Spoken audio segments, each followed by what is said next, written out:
Tervehdys arvon kuuntelija, löysit MattilaPodcastin. Podcast, jossa ei ole päätä, häntää eikä järkeä. No niin, täällä olemme taas pääkallopaikalla ja hommat jatkuu siitä, mihin edelliseen kertaan jäämme, eri porukalla tosin. Ja tänään on tällainen hauskasti eri tavalla jakso, että ensimmäinen osio hoidetaan suomeksi, koska meillä on täällä suomalainen vieras, ja loppu siitä sitten jatketaan in English, because we also have an English speaking guest here. Eli pidemmittä puheitta näin alkuun, Eliza Rask, tervetuloa. Kiitos, kiitos. Ja mennäänkö suoraan asiaan? No mennään. Elisa, sinulle sama kysymys kuin kaikille muillekin. Mikä on sun juttu? Mun juttu tällä hetkellä on viski ja valokuvaus ja toivon, että pystyisin yhdistämään nämä mun elämässä jotenkin. Miten ihmeessä viski ja valokuvaus yhdistetään? Mä ymmärrän sen niin kuin aspektin heti, että silleen juodaan se viski ja siitä otetaan kuvia. Joo, se on mun elämä aika lähellä tällä hetkellä.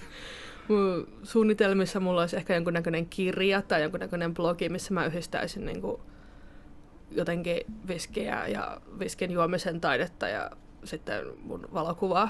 Et mun intohimot vähän aina hyppii paikasta toiseen. Ja viskin mä löysin, kun mä muutin Skotlantiin pari vuotta sitten. Menin vaihto-oppilaaksi. Ja ekaksi en ymmärtänyt asiasta yhtään mitään, mutta sitten rakastuin Skottiin ja yhtäkkiä asia rupesi vähän valjeta mulle paremmin. Ja nyt mä oon ollut töissä pitkään niin kuin 2 eri viskipainotteisessa baarissa. Ja on ottanut selvää, käynyt eri tämmöisissä maistiaisissa ja koulutuksissa, kaikennäköisissä, tavannut ihmisiä, jotka on alueen influenssereja, onko se sana? No. Kyllä kaikki varmaan ymmärtää, mitä ajetaan takaa. Ymmärrätte, mitä mä tarkoitan. Ja mua kiinnostaa siinä se, kuinka vahva historia viskillä on ja kuinka iso osa Skotlannin kulttuuria se on. Joo, kyllä. Ja se ei ole pelkästään semmoinen, että vedetään lärvit juttu, onhan sitäkin totta kai, mutta se voi olla niinku kokemus ja elämys. Ja se on mulla vähän sellaista, niinku, että jos mä löydän jollekin, joka ei pidä viskistä, jonkun viskin, mistä hän sitten tulee tykkäämään tosi paljon, niin se on mulle tosi iso ilo. Ja mä tykkään just siitä, miten eri alueiden viskit on niin kuin saanut alkunsa. Ja kaikki ne sisältää tosi huikeita tarinoita. Kerro nyt, jos muistat jonkun. No esimerkiksi ehkä yksi savuisimmista viskeistä, mitä mä tiedän, on semmoinen kuin Smokehead. Ja sitä kukaan ei oikein tiedä, kuka sitä valmistaa. Se on musta tosi kiinnostava, semmoinen vähän niin kuin conspiracy theory on sellainen, että mä oon kuullut muun muassa, että 3 kaveria, jotka on saanut potkut joistain muista tislaamoista, päätti, että nyt tehdään jotain tosi savusta. No. Ja sitten joku sanoi, että se olisi Cowl Island tai Lagavulinen sivuprojekti. No. Mutta kukaan ei oikeastaan tiedä ja tämmöiset jutut on kiva kertoa aina ihmisille. Se vaan tupsahtaa aina jostain näin. Se on maultaan, jos sitä saa jostain, niin kannattaa maistaa, mutta kannattaa varautua, että se on sellaista nestemäistä nahkasohvaa. Okei. Jos semmoinen maistuu. Mielenkiintoinen vertaus. Mulla on tosi hyvät nämä mun maku tällaiset. Kaikki on nyt tämmöinen kevyen sitruunainen ja hieman vaniljainen. Ja mä oon että tää maistuu ihan muroilta. No mut jos se toimii, se toimii. Se ymmärtää paljon paremmin. Kaikilla meillä on omat kokemukset, mitä niistä tulee mieleen. Että oi, tää tuoksuu ihan seljankukilta ja seljankukista tulee mieleen se Ruotsin Birger-eno, joka tykkäsi niitä kasvattaa. Ja kaikilla on aina niin kuin omat juttunsa niistä. Joo, ja siis kaikissa hommissa, kun on ammattislanginsa, niin se, että siis musta voisi kuvitella, että mä olisin tässä vaiheessa tällä kokemuksella jo oppinut puhumaan muusikkoa, mutta en vieläkään. Mulla on edelleen niin kuin ihan omat termit, jota sitten toivon mukaan ihmiset ymmärtää. Ihan tosi, joo. Siellä on himmeli ja sitten on se letku ja se menee sinne härpättimeen. Niin... Joo, kyllä. Mulla on vähän sama valokuvaamisessa, että mä nyt oon opiskellut alaa enemmän tai vähemmän niin kuin ehkä 8-9 vuotta. Niin siis, tämähän on niin kuin monille varmaan, jotka nyt niin kuin meidän nyt, tai käytännössä varmaan kaikille, jotka niin kuin mun kaverilistalta Facebookissa löytyy, jotka on vähänkään koskaan kuullut mistään Eliza Raskista, niin hän on niin kuin saman tien, että hei, valokuvaaja. Niin, se on yleensä, mistä musta tunnetaan. Ja siis niin kuin, mä en edes muista, milloin mä oon sun nimen ensimmäisen kerran kuullut tai nähnyt jossain, mutta mehän tavattiin ensimmäisen kerran vasta vuosia myöhemmin. Joo. Ja ei mennä nyt niin yksityiskohtiin. Aleksi, sinä paskiainen. No mut hei, sitä meidän tää yhteistyö alkoi. Niin, no siis tässäkin jälleen kerran päästään vähän rummuttamaan Aleksin kesäjuhlia ja Aleksia muutenkin, koska Aleksi on ihana. Joo, Aleksi on ihan huippu. Tässä tunnet sä venäläisen Mikaelin? Miksu? Sitä mä en tunne. Okei, no se oli tässä vieraana vähän aika sitten kanssa. Senkin kanssa niin kuin vietettiin puoli jaksoa puhuen siitä, miten ihana Aleksi on. Kyllä. Me voidaan puhua myös Declanin kanssa. Aleksi kävi meidän luona Skotlannissa ja me lainattiin hänelle meidän erittäin silloista sotkusta kämppää, mutta ilmeisen hyvin hän siellä viihtyi. Kiitos vieläkin sitä siivoamisesta vähän nolottaa, mutta semmoista se on. Tämä on oikeasti varmaan mahtavaa joku, joka ei ole koskaan niin kuin nähnyt tai kuullutkaan mistään Aleksista. Ja sitten on vaan niin kuin silleen jakso toisensa jälkeen. Niin Aleksi silleen. Aleksi tätä. Niin se on kohta joku on silleen Aleksi oven takana, että nyt saatana tuu ulos sieltä! Joo, nimenomaan. Mä haluun tavata sut! Olemme pahoillamme tästä, mutta sitten emme ole.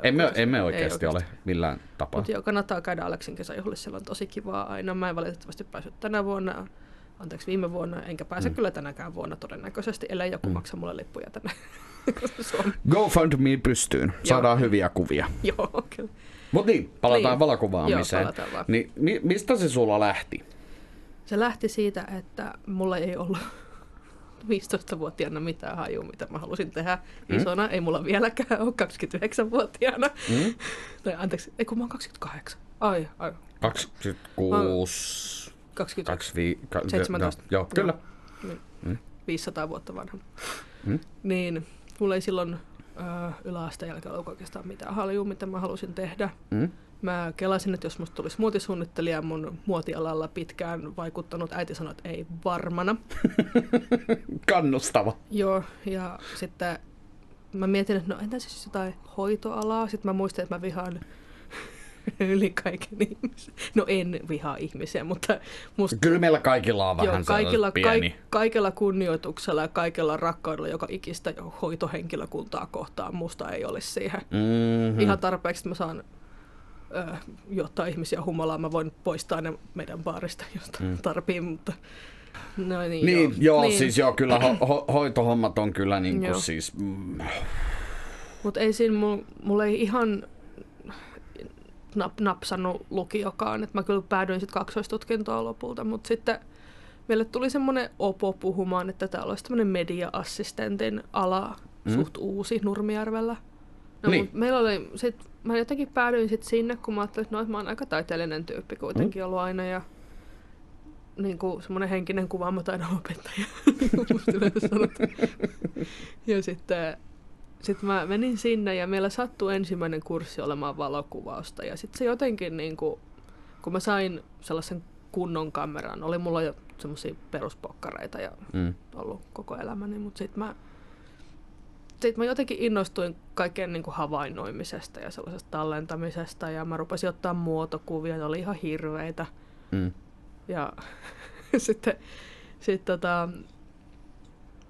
mä jotenkin vaan päädyin sille alalle. Mua kiinnosti oikeastaan myös niin kuin ääni- ja videotekniikka silloin niin kuin alun perin, mutta sitten mä jotenkin jaksoin enemmän keskittyä sellaiselle niin kuin stilli- ja graafisen puolen asioille. Ja sitten mä päädyin muutaman työharjoittelupaikan kanssa niin kuin sit enemmäkseen tekemään sitä valokuvausta yhdessä lehtifirmassa, mainostoimistossa, valokuvaamossa. Niin sitten tuli semmoinen, että mä mä en vihannut sitä. Se ei ollut kamalaa. Se on siinä iässä, se on aika riittävä juttu. Joo, siinä iässä se on se vieläkin. Kun löytäisi jotain, jossa ei harmita joka päivä. Hyväksytään. Niin sitten ja sitten mä halusin jotenkin kehittää siitä uraa. Mä muutin ekaksi Englantiin. Mä olin siellä töissä jonkin aikaa. Niin kuin graafisena suunnittelijana, valokuvaajana, kaikkea tällaista. Se oli semmoista niin kuin hotellien ja nähtävyyksien kuvaamista semmoiselle matkatoimistolle. Sellainen nyt kuulostaa melkein, niin kuin, että sellaista voisi olla ihan kiva tehdä. Se oli ihan jees. Se oli ihan jees, joo. Ei mulla sitä... Sitten mä palasin tänne ja mä halusin alkaa opiskelemaan valokuvaamista.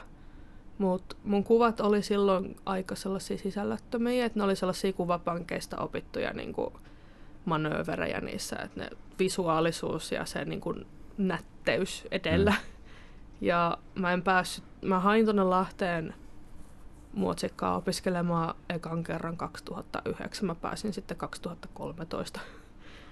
Että kyllä siinä oli matka siinä oppia kanssa, että minkälainen valokuvaaja mä oon ja mitä kuvaa mä haluan ottaa. Sitten mä opiskelin siinä välissä liiketaloustutkinnon, koska halusin tehdä jotain omalla ajallaan. Se oli aika... En nyt sanoisi, kyllä siellä nyt oppi asioita ja sai hyviä ystäviä, mutta sellainen, että olisin voinut käyttää ehkä ajan paremminkin kaikille nuorille, jotka harkitsee, että mitä alkaa opiskelemaan. Mutta joo, sitten mä pääsin sinne ja mä jotenkin... Mut tuotiin sellaiselta niin kuin aika nopeasti jalat maahan siltä, että mun kuvat on tosi sisällöttömiä verrattuna kaikkeen muuhun. Ja mulla on vähän semmoinen olo, että mä en osaa aina hakea sitä semiotiikkaa ja sitä sisältöä niihin kuviin. Ne on niin kuin kivan näköisiä, asiakkaat tykkää niistä, mutta mitä ne kuvat sitten antaa, mikä sen niin kuin narraatio on. Ja se on mulle, ja mä koitan sitä kehittää koko ajan. Ja mä oon nyt tehnyt 5 vuotta opinnäytetyötä aiheesta suomalaiset luonnonuskovat, niin kuin noidat ja shamaanit ja mitä heitä nyt kaikki on, kun kuvasarjan nimi on Väkevät. Ja se toivottavasti tulee pian valmiiksi. Kuvat on otettu jo, mä muutan sunnuntaina pois maasta. Niin se kannattaa silleen niin kuin olla. Toki voihan mä jatkaa Skotlannissakin tätä. Se luonto ei niin paljon, että kun menee vaan tarpeeksi lähelle. Niin, on siellä sitten druideja tämmöisiä, mutta se on ehkä sitten eri projekti. Mutta joo, mä oon sitä nyt tehnyt ja mä oon aika tyytyväinen siihen. Ja voi sitten todennäköisesti pian julkaisen kuvatkin, niin ehkä ne saattaa löytyä osoitteesta elizarask.com. Vink, vink. Mainos. Ei, loppuun saa mainostaa sitten ihan rehellisesti. Joo. Ja sitten... Mutta joo, mä oon niinku nyt tässä kouluaikana huomannut, että oikeasti sellaisen sisällön etsiminen niinku omiin töihin ja omiin sarjoihin on tosi vaativaa. Ja sellaista, niinku, että niistä saa sellaisen, että ne kertoo jotain muutakin kuin se kuva itse. Ja toki musta on kiva ottaa joskus sellaisia niinku vähän höpöfantsukuvia tai jotain niinku ihan perusmuotokuvia ihmisistä, että saa ihmisille hyvän mielen. Se on mulle aina ollut vähän semmoinen asiakaspalvelija luonne, että mä tykkään saada ihmisille hyvän kokemuksen jostain. Aivan. On se sitten viski, valokuva, mikä tahansa. Mä oon joskus tehnyt jotain kamalia myyntihommiakin. Niin se tuo mulle sellaisen hyvän mielen ja sisällön elämää. Ja mikä sitten parempi jossain sisällöllisesti kiinnostaviakin kuvia. Niin, että se tietysti joo vähän mitä kuvaa, että se, että nyt niin tuollainen perustuotekuvaus, niin vähän vaikeaa siihen nyt on hirveästi sitä syvyyttä ja sielua saada. Että... Ei. Ja semmoiset onhan hienoja mainoskuviakin olemassa. Että meillä on tosi paljon kollegoja, jotka ottaa tosi hienoja tuotekuvia ja niistä oikein niin kuin, ne tuo sellaisen sielun siihen hommaan. Mutta miten sä otat kuvan kahvipaketista silleen, että siinä on niinku... Se riippuu, että onko se sellainen mainoskuva vai onko se vain joku katalogikuva. Mä kuvasin 2 kuukautta ihan valkoisella taustalla tällaisia katalogikuvia ja se oli aika... No, ei se nyt tylsää ollut, mutta se oli sellaista niinku... Se voi kuvitella, että se tappaa luovuuden aika nopeasti. Ainoa luova juttu, mikä mua kiinnosti, siinä oli semmoinen ongelmanratkaisu, että jos sulla on 250 silmälasia, niistä kaikista pitää saada samanlaiset kuvat.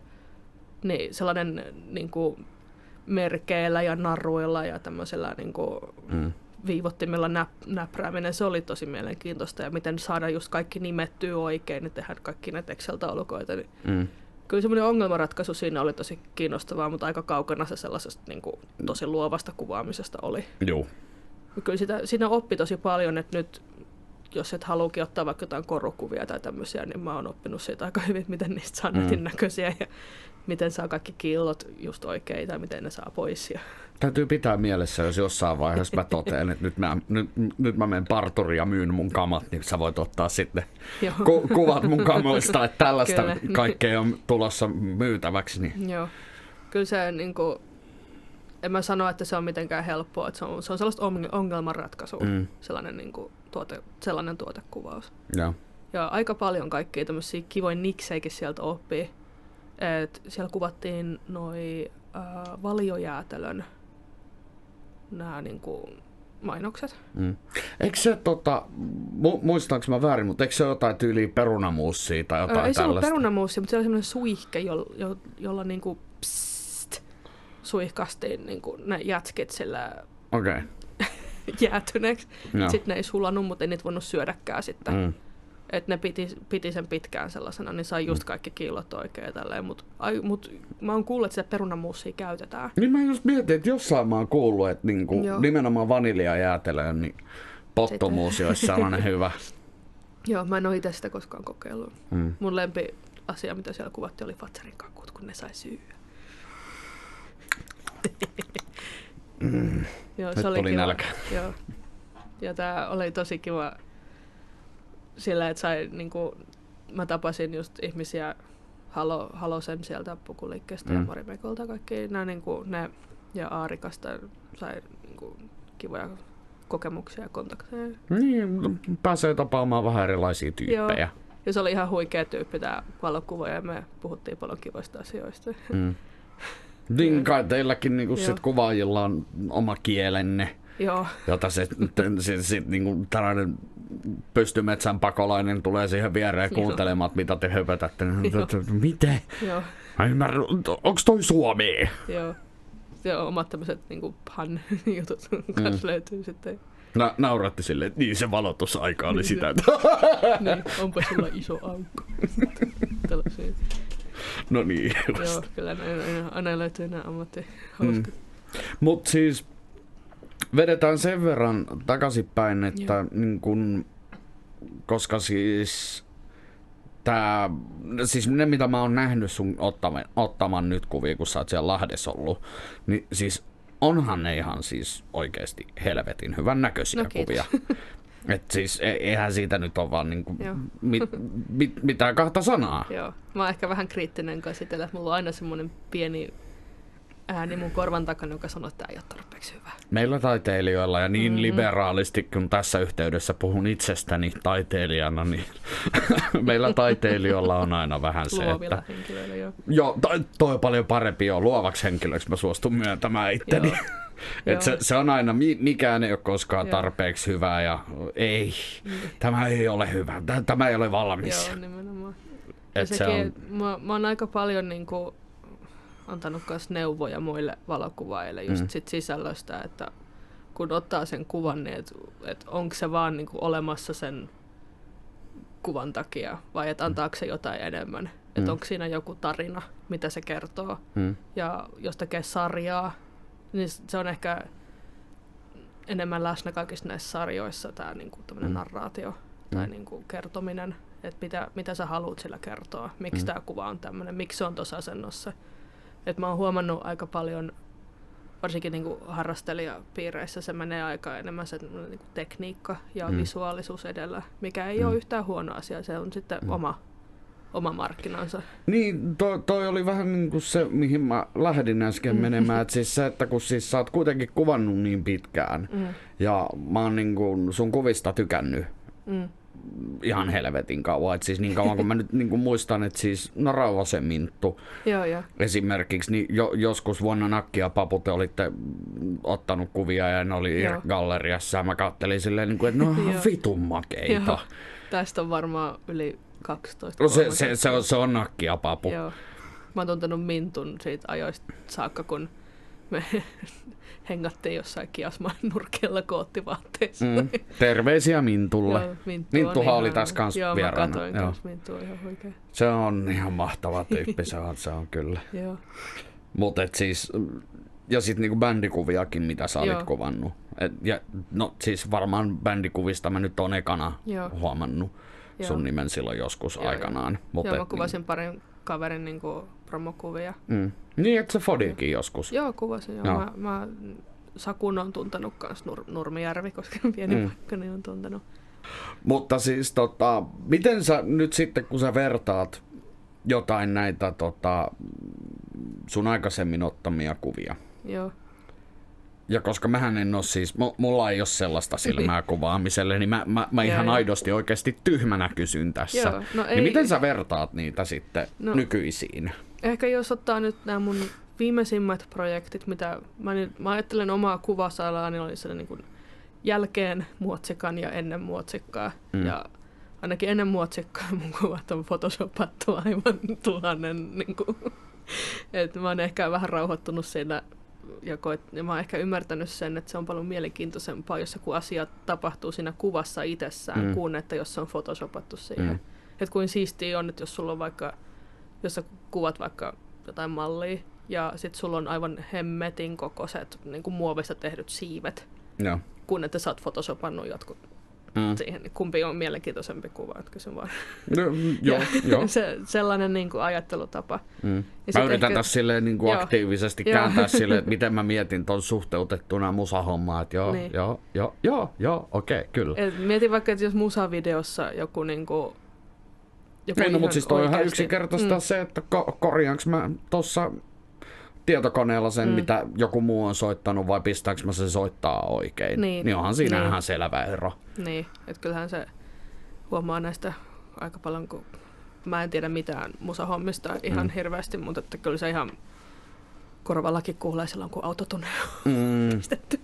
Joo, ja yhtä lailla valokuvauksissa, että kyllä se niin kuin näkee se, että milloin asiantuntija ottaa kuvan oikealla kameralla ja oikeissa olosuhteissa versus se, että mä otan tästä selfien kännykällä.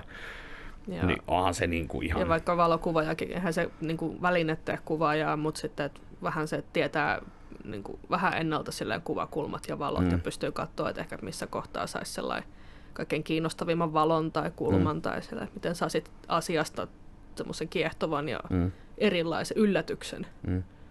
Mutta otetaan tähän väliin breikki. Otetaan vaan.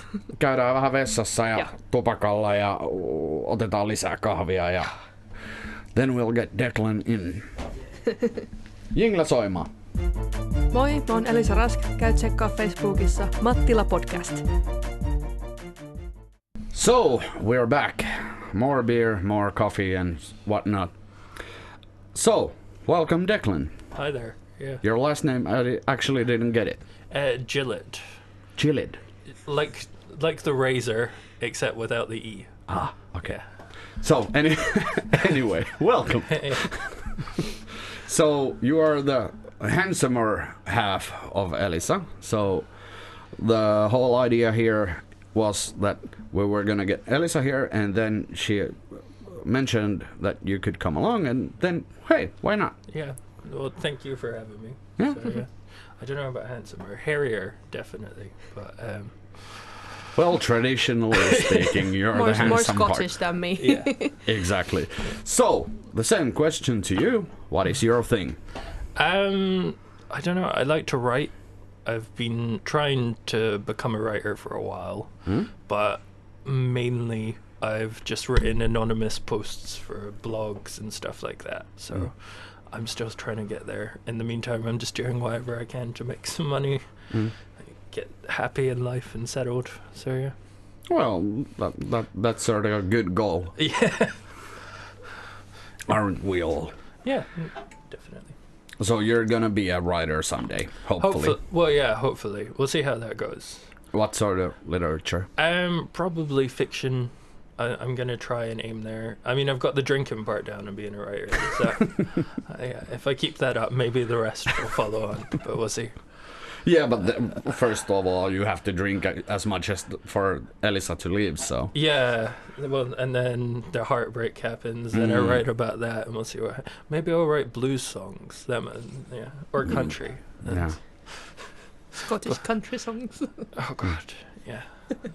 So what sort of literature are you into? Anything, really, as long as it draws my attention. I like the old English classic literature. Eliza got me the Master and Margarita, so I'm getting into Russian literature, which is cool, and then fantasy, sci-fi, that kind of stuff. So, yeah. George R.R. Yeah, George R. Martin, Raymond E. Feist, and of course Tolkien, since you're from Britain, so definitely Tolkien. That's sort of like your national hero. Yeah, I guess. I mean, he was influenced by other places, but yeah, definitely. Yeah, well, of course, if we sort of get it from everywhere. Yeah. So, as mentioned, you're from Scotland. Where exactly? Edinburgh, although I grew up in the borders, so that's like the southern part that borders England. Yeah. It's kind of like a toned down version of the Highlands. We've got all the hills and the woods and the countryside, but none of the big mountains and hairier kilt wearing. So less Braveheart. Yeah. More like it's a mix of Braveheart and Downton Abbey, like thrown. It's that kind of. Exactly. Yeah. That's a weird combination. Yeah, no, but it's. I like it. I can just see it, Downton Abbey, and then William Wallace comes in with a sword and like cuts a few heads and rides off into the sunset. There's a lot of beautiful castles and palaces in the borders. It's super nice. Yeah, as I mentioned on the way here, I've been to Scotland like 20 years ago, but I've seen it and it was awesome. Yeah. Well, you're welcome back. Well, thank you. Now that I've been invited. Yeah. Let's just not mention that to the girlfriend, You can take her with. Yeah, you can bring her with you. Then we'll be there, and then we'll stay there, and then I am your problem. I wouldn't mind. I mean, if we need to dissuade her, we'll just take her to some of the rougher areas. Well, it wouldn't work. It wouldn't work. If she saw me her house, she'd run. Yeah. It's Corso times 10. Challenge accepted. All right. The plot thickens. So, let's talk about the Brexit thing. Oh, do you want to go there? No. We sort of have to. So, to those who don't know what the fuck the whole thing is, give us the basics. Essentially, the UK decided it would be a good idea to leave the European Union. They were convinced of this by a bright red bus with a couple of lies posted across it and some relatively frequent media coverage. And then about 52% in the country thought it was a good idea. And now we're all wondering why the hell it's still happening, despite the fact people voted for it. And what was Project Fear? I tried to do my homework about the whole Brexit thing, because obviously I've been focusing on the US bullshit, because they get more media attention, but I've heard the word Project Fear like 1,000 times. Well, essentially the Leave campaign went around essentially saying that if we stayed in the EU, they were going to take, I think it was about 350 million every month from our NHS. They were saying that immigrants were going to flood our country because the borders were going to be open. And really it was a bunch of rich politicians trying to protect their offshore bank accounts because the EU's bringing in new legislation. So basically it's like the British version of Trump. Yeah, essentially. All those filthy Mexicans and whatnot. But instead of Mexicans, it was just immigrants. Yes, which is a bit rich for a country that tried to colonize the world on several different occasions. And pretty much managed to do it. Oh, yeah. So the sun never sets on the British kingdom, or definitely. How was it put? I can't remember the exact version of it, but anyway, so basically it was just fear-mongering. Yeah, well, I mean, there are certain elements of it that have made sense. Farming laws, fishing laws, certain elements of those were under threat. Well, I wouldn't say under threat, but might have been better off if we weren't part of the EU.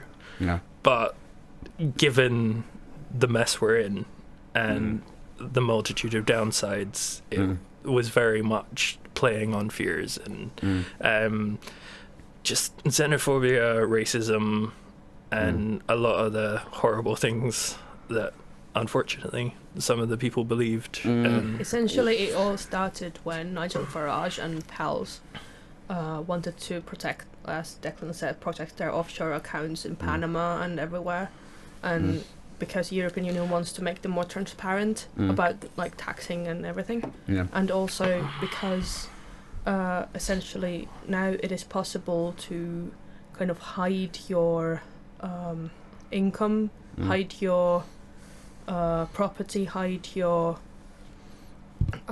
whatever you own in money-wise in like fake companies, and the ownership of those companies are really is hidden behind really difficult bureaucracy. And European Union also wants to make that more transparent, so that it is easy. You can't have those like company who's owned by another company who's owned by another company. Shell companies. Yes, exactly, shell companies. And there's a place, I can't remember what it is, but we can link it probably in the podcast. There's a place in London that has 2,500 of these companies just in one building under the same kind of They're name. busy folk. Yeah. So it is the very, very rich, the people who own a lot of property, money, who are in the kind of with the higher boots or something like that. They can hide. So it's basically the whole was it the Panama thing that started all this? Mostly, yeah. It was. I can't remember the timeline. It was a deciding factor for the people that pushed it. Because I can remember clearly the whole clusterfuck about Panama. Yeah. Because that kind of blew on Finnish folks' faces also. Yeah. And it was like, oh my god, those people take their money offshore to tax havens, and people were like shocked, and I was like, what the fuck, they've been doing that all along? Yeah, no, it's definitely but all of a sudden you had fucking evidence. And that was a problem. And I think as well, if the ruling party in the UK are the Conservatives or the Tories, as they're called, and they've always been very much, at least since I've been growing up, they've always been the party of the middle or upper class. A lot of the time they claim they want austerity, but they take from the poor and protect themselves, essentially. They cut down the benefits, and they make harder to get benefits. They kind of blame all the British problems on the people who are on benefits. Yeah, and a lot of the supporters were Conservatives, and also UKIP members, which,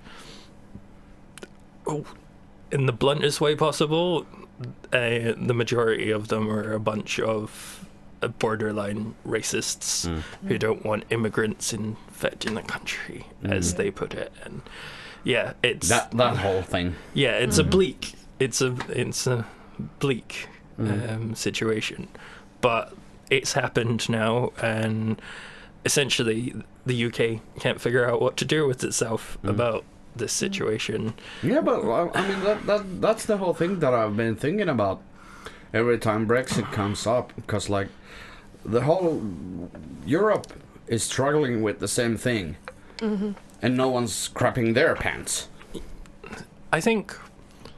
I mean, from my point of view, obviously it's only an opinion. I'm not an expert on the situation. It's just what I've experienced. But from my point of view, it was very much. I don't think the UK has adapted to the world. Like, in the last 100 years, the world has grown not in size, but in the way we connect and can reach out to each other and everything like that. The openness of everything. Yeah, the openness of everything. And I think that's a problem a lot of the world has. It's a new... But even in the last 20 years, the UK is still held on to some quite old-fashioned values. Yeah, well, in example, you still have a monarchy. Yeah, we still have a monarchy, and there are some very traditional... I say traditional in air quotes, but it's a very... Yeah, we have some old traditional mentalities, and I don't think the UK has woken up to... In fact, we're in a world that can literally reach out and touch the other side of the world with a click of a button these days. Yeah. And they've not come to terms with that. And now that well, I mean, like, we're in this situation... I'm not completely against the whole thought of, you know, keeping it old school or just being old-fashioned, because, like, there are good things within those values. Yeah. As in everything, there are good things and bad things. There are two sides, yeah. But, I mean, like, it's weird that UK decided to, you know, totally crap their pants to that extent. Yeah, I mean... And the whole Scotland departing from Britain thing, wasn't it around the same time? It was a couple of years beforehand. Okay. I mean, that was a separate situation, which comes down to a lot of other factors. I mean, one of the big factors is the UK as it is. We, in Scotland, have somewhat an autonomous government. We can decide specific laws, education reform, health details, stuff like that. But overall, the country is still governed by Westminster. And from as unbiased a view as I can get from the whole independence thing, essentially Scotland are a bit underrepresented. In, like, yeah, we have our own government. Yeah, we have our own say over a lot of stuff. So many people would say we're overrepresented. But when you look at London specifically, there's about, I think it's about 16 million people. True. Around that. Yeah, in London alone. Which more is than twice of Finland's whole population. It's 3 times the population of Scotland. Yeah. So when we vote, even if we want our say, we're already outnumbered. Yeah. And the votes aren't proportional to the countries, they're proportional to the number of people. Exactly. Right. So I think in that aspect, a lot of people were like, well, we want more say, we're being ignored a lot of the time. And I can 100% understand that. But and that's sort of like, of course, it's easy for me to say because I'm not from there, and like I don't have to live with the day-to-day things. But I mean, like, and of course, I've seen Braveheart too many times, so I'm kind of for. A bit too many times. If it's even possible to see Braveheart too many times, it's a fucking awesome movie. Go Mel Gibson. Now I'm expecting for you to jump up and yell freedom. No, as a Scotsman, I cannot do that. I'm sorry. I have my pride. Yeah, it was sort of like taking some liberties. I know the facts. Well, yeah, but anyway, I mean, like, I sort of wondered that haven't the Scots been like, excuse the French, but ass fucked long enough by the UK and England?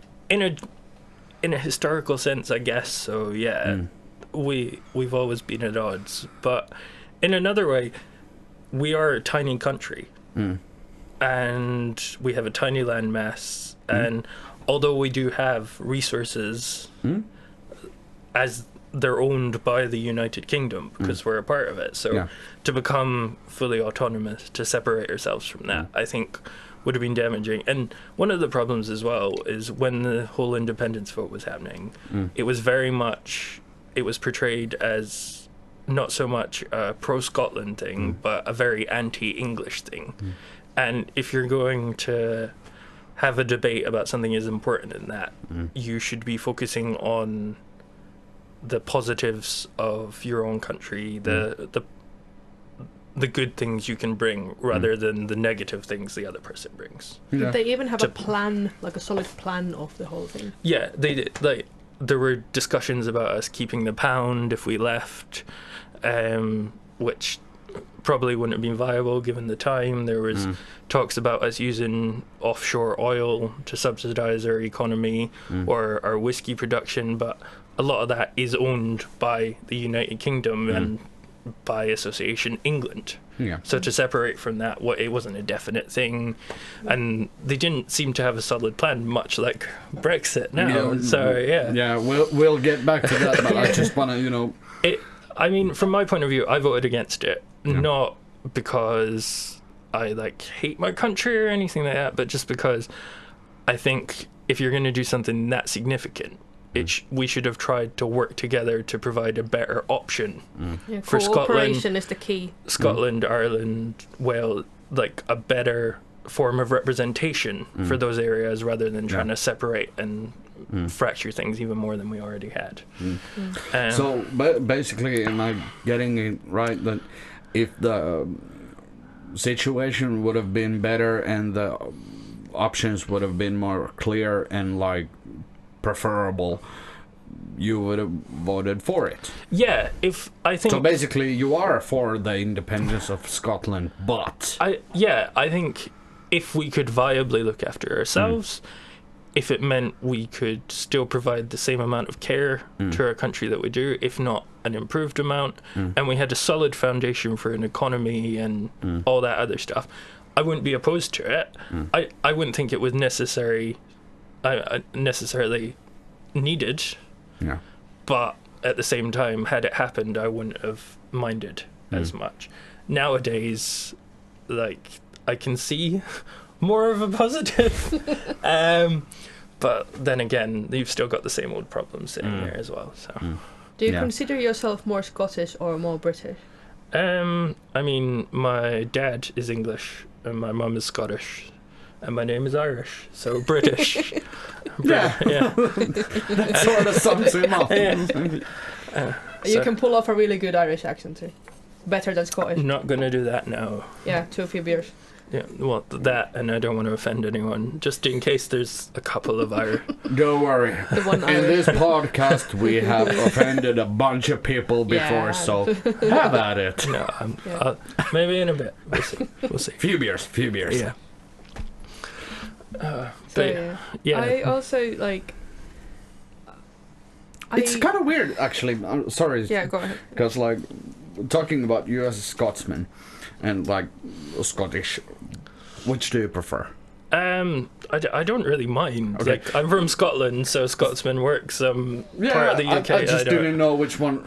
Is there a right way? Anyway. I don't have a preference. It's fine. He does refer himself as a Scotsman. It might be to please me, but he does. It's more of a preference. I don't know why I say Scotsman.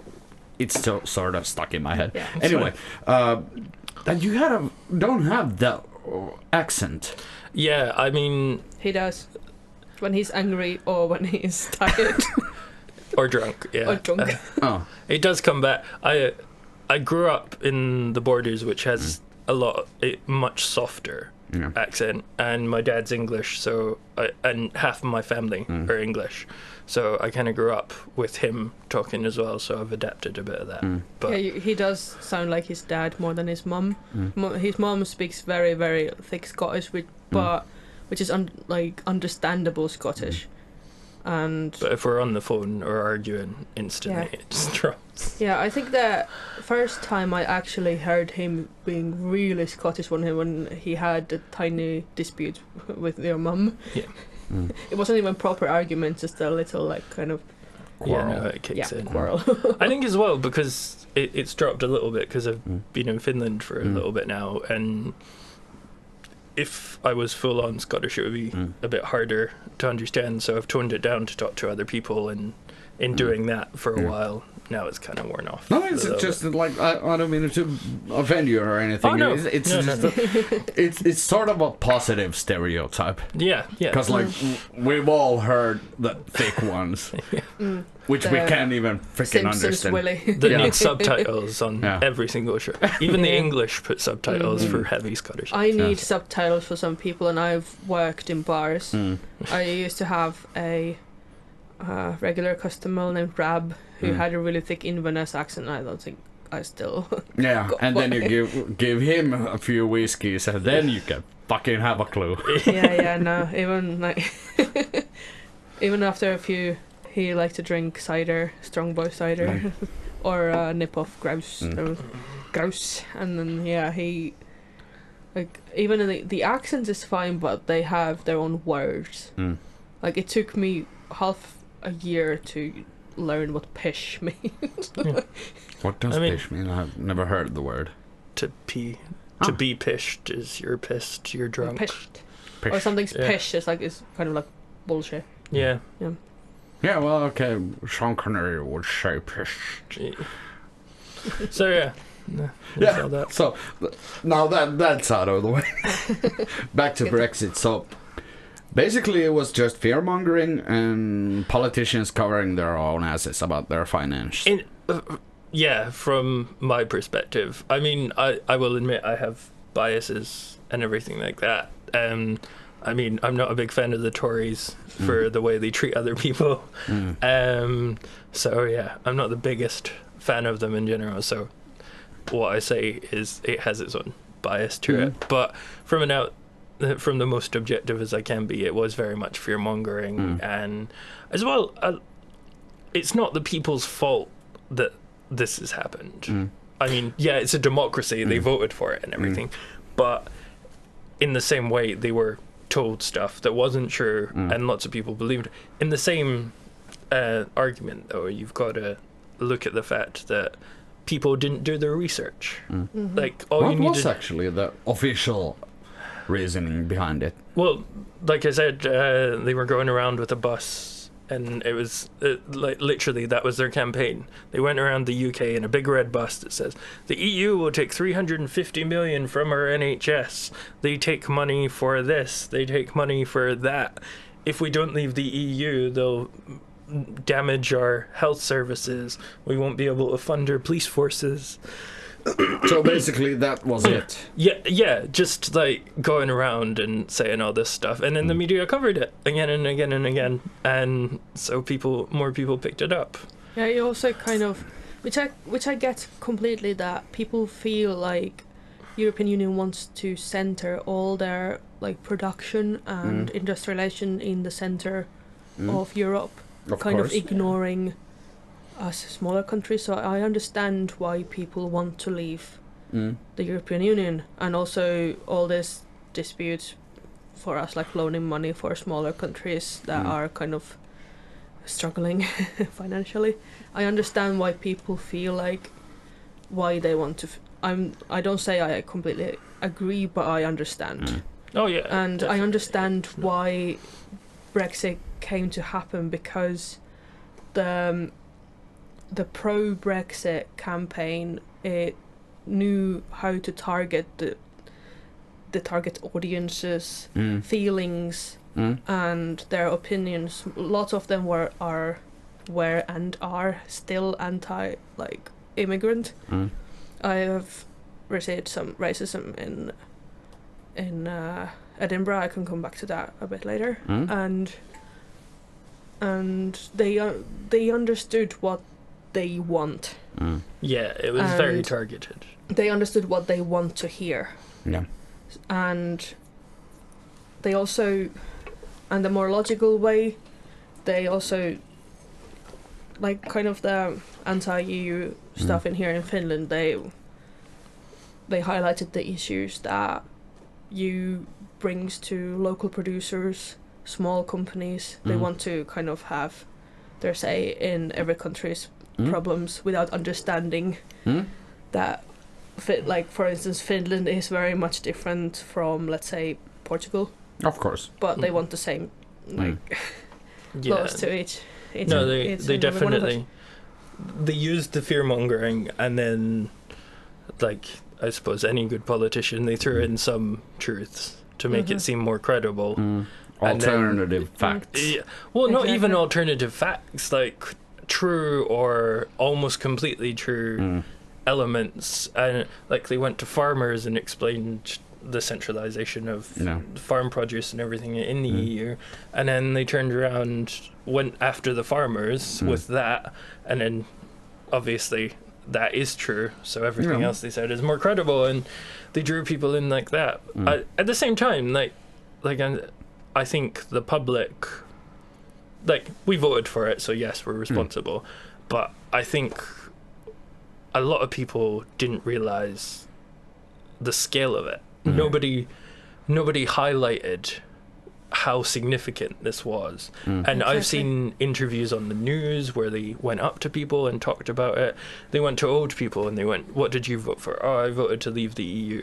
These people grew up, like, we're talking old people in their 80s who were outside of who saw a country outside of the EU. And admittedly at that time it might have been better, but now it's not.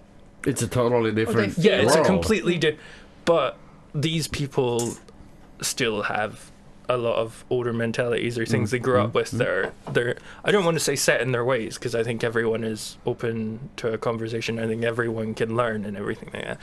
But at the same time, I very much think old mentalities came through. But when you watch on the news, a lot of people were interviewed and they're like, why did you go vote for Brexit? And they're like, well, to be honest, I didn't think it was going to happen. I just took the piss. Yeah. But if you do that, it's going to happen. Or I saw an interview with an older woman and she went, well, I'm not going to be around to see the effects, so I didn't see why it mattered. And you're like, but there are people, like my grandfather, for instance. I have 8 cousins. And he went around and he said, look, I'm not going to be around to see the repercussions of this. What do you guys think? What should I do?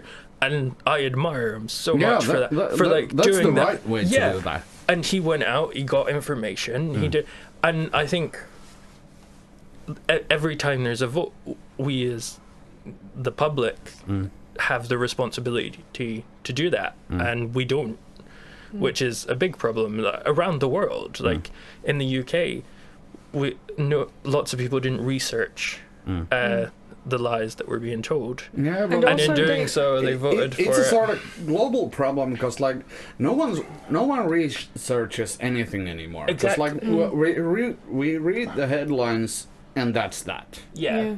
And it doesn't matter what the story itself is, as long as you can read the flashy headline that says "burn all the squirrels." Yeah. And then you're just gonna find a lighter and some fuel and go burn some squirrels, and then they're gonna say like, "This is like the script of a new upcoming Hollywood movie."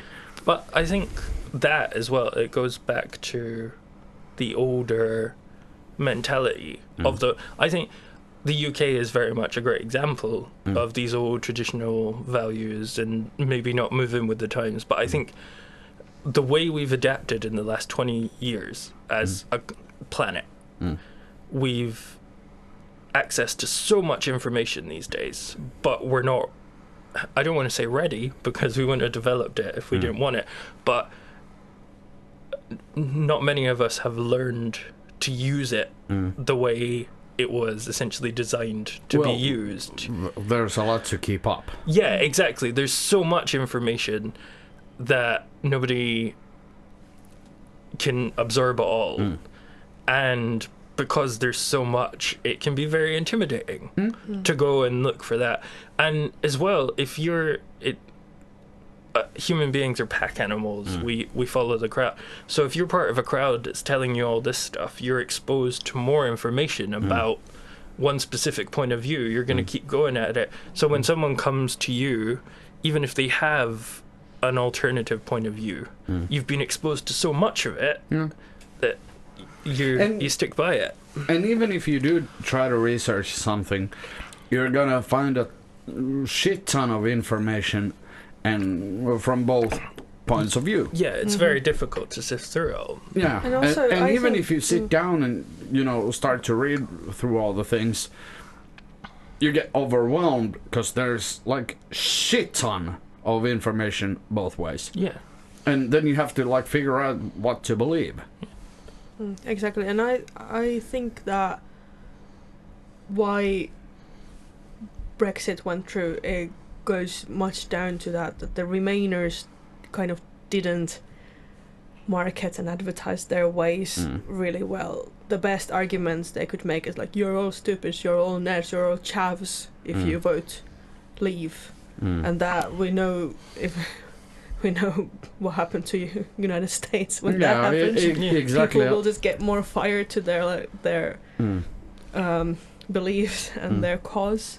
So if they had been more active in promoting what will actually happen, like what are the benefits of remaining, and highlight that, okay, this NHS bus that going around, that to disprove that, use the same tactics, understand what the opponent is doing.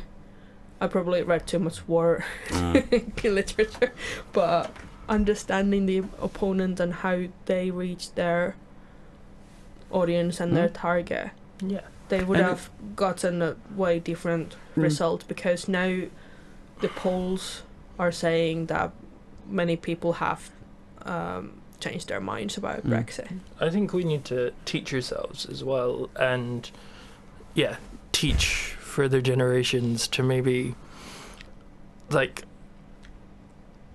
be open to dialogue. Because I mean, if you look at any BBC article about Brexit, if you look at the comments there are people going, all the Remoaners, like making up, attacking people just for having an opinion, and that's not the way it should be. If you turned around and said to someone, right, I understand why you might wanted this, but I don't understand all of it. Tell me about it. And then they sit down and they do the same for you. That would be far more productive. But then you look at these comment sections and it's just, Brexit snobs, all these idiots that voted for this, all these people that wanted to stay are ruining the country. Like, clearly you're part Mexican, and like, if you're in the Euro, clearly you're part Mexican, clearly you're an immigrant and you just want to steal her. And it's like, why? I mean, and like, of course, no one's gonna know what your prime minister is gonna do, because May seems to be pretty out of it. She. But like, I don't envy her at all. In your opinion, of course, how probable is it that there's gonna be another referendum? I mean, at this moment, I think, and again, no expert, just an opinion, but from where I'm standing, maybe a 30% chance that there's a sorry, not specifically likely, but at the same time, I think a lot of the government are pushing for it. Theresa May is currently in a situation. There was a vote recently about the deal. 230 MPs voted against it, which is, it's never happened before. And I think people are pushing for it. Whether or not that push becomes about a referendum or about a no-deal Brexit or that is still to be determined. And one of the problems as well is very much a lot of the politicians in the UK seem very much about themselves rather than the people. Politicians. Politician. And I think, that's the democracy's great in concept. I don't want communism to follow on or anything like that, but like, it's unfortunately the best system we have. But at the moment, the people in power are the ones that want power and not the ability to use that power to make a difference. I would have a different argument about that. Considering the democracy part, because like, it was a good idea when we were like a bunch of city-states and smaller groups. It was a perfect idea, of course. Everyone voted on everything. But when you have countries the size of like China. Yeah. Oh, well, okay, they're not democratic, but Russia is democratic. Yeah. And they're like 1 billion. Yeah. Yeah, we'd have to check on that. How the fuck do you expect Yeah, you anything be it democratic? becomes out of your control, and Yeah. and it's Or even like Finnish population, we're a little over 5.5. 5.5, yeah. Yeah, Quite like approximately. Scotland, to be honest. Yeah. one of my favorite lines I've ever heard about like politics and stuff is, "Power is as much rope as it takes to hang yourself." And I think the issue these days is the politicians have found a way to wrap that rope around everyone else's neck but their own. So yeah, it's definitely an issue. But I think the biggest problem with Brexit overall, like, not even the fact that it happened, not about the lies, which are definitely an issue and show some serious flaws in our politics, in our government, is the fact that we have absolutely no idea what's going to happen. Exactly. There's no plan. Nobody knows anything. Not even the people in power know what's going to happen. There's a speculations, more fear-mongering, more like kind of like, oh, this is going to happen. You must brace yourselves. And it just causes even more disputes, the more distrust between the government and the people. And More that distrust. just makes it worse. More distrust between the EU and Exactly. Britain, because the EU have specific things they want, and like, I can understand it. The EU are very much sticking by their guns. They're like, yeah, this is what we want. This is how we want to do it. But that's fair enough. We're the ones that decided to leave, but we are the smaller party. Yeah, but Therefore, yeah, we should have a say in what happens, definitely, because we're going to be in on our own. But yeah, and you're still gonna remain a relevant economy in the global scale. But if we're going to leave, then we're the ones that are choosing to leave. So definitely the other party is going to stick by what they're going to say. And they should have expected that when it happens. I think the government expected a far more malleable EU president. But if EU was like, yeah, okay, bye, that's like, have a great life. See you around, let's go for the pints later on. Everyone would leave. True. Nobody would want to stay. Yeah, exactly. And I think as well that, like, that's what I was saying about how we have all these old traditional values. We still think we're far more relevant than we are. And like I think that's a problem in many countries. They think they're far more relevant than they are. But UK specifically, it has a high financial presence. Yeah, our economy is important and everything. And you're a nuclear state. Yeah, we're a nuclear state, obviously. And we're taking part in several conflicts around the world at this moment in time.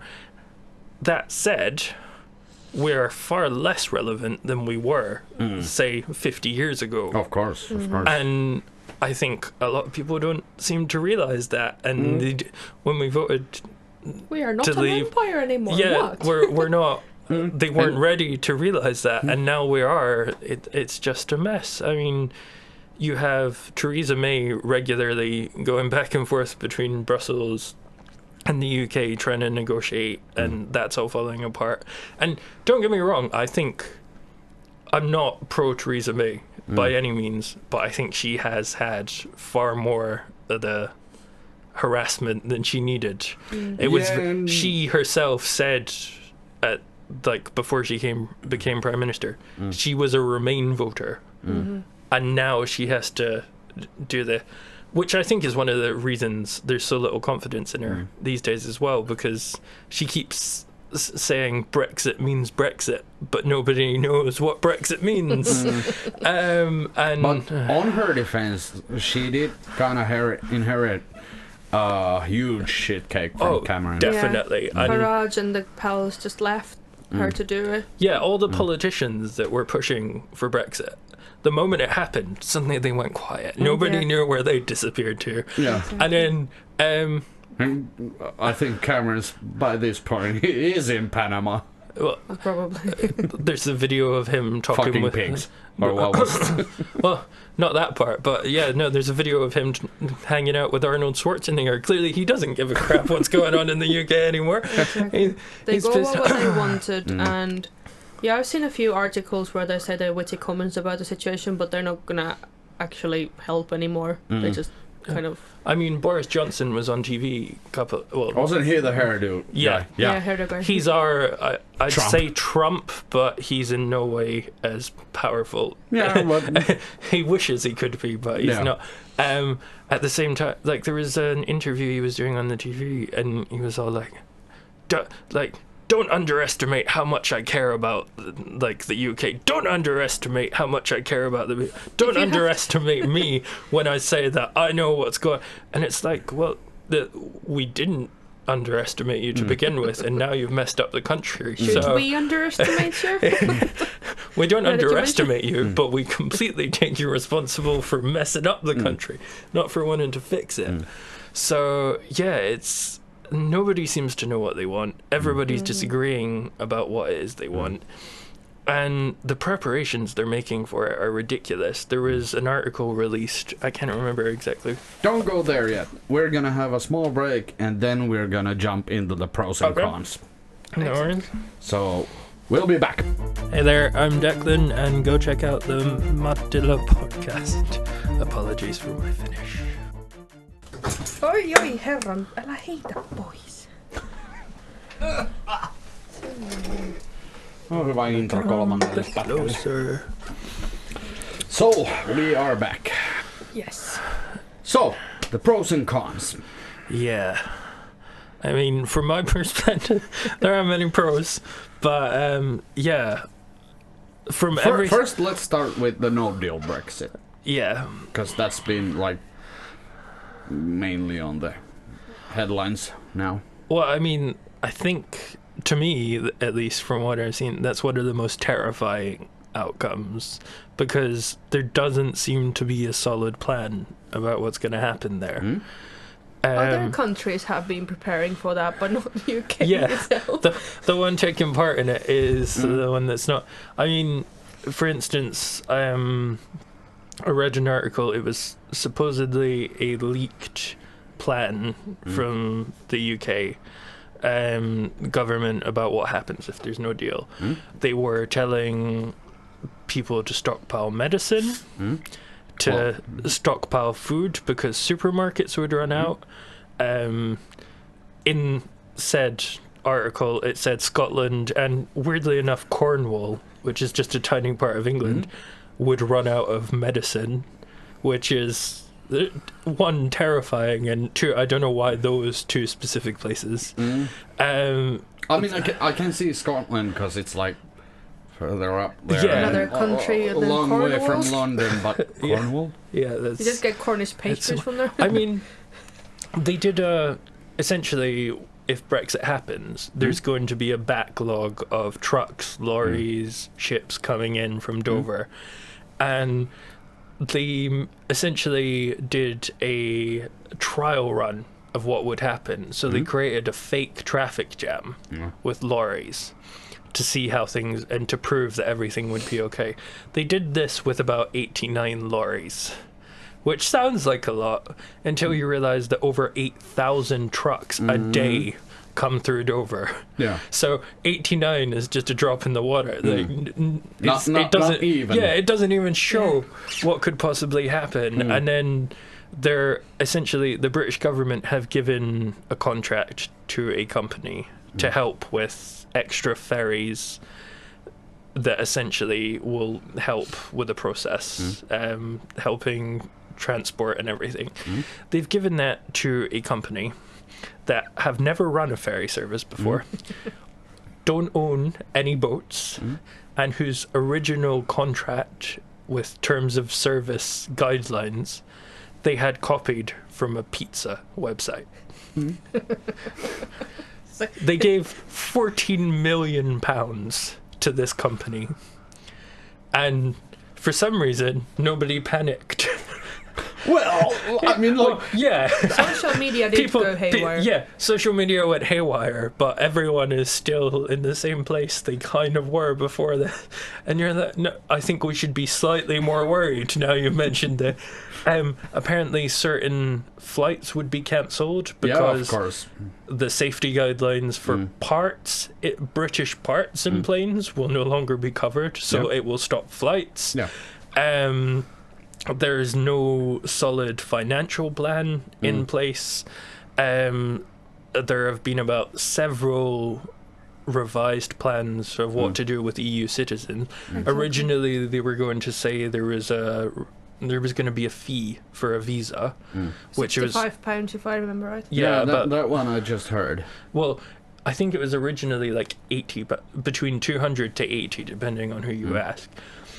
Then it went down to 65. Yeah, that one I heard. Yeah, and it's then to apply to become either to have either pre-settled status or settled status, depending on the time you've spent in the UK. Eliza understandably did more research on this. Yeah, obviously, because it's going to concern me. Yeah.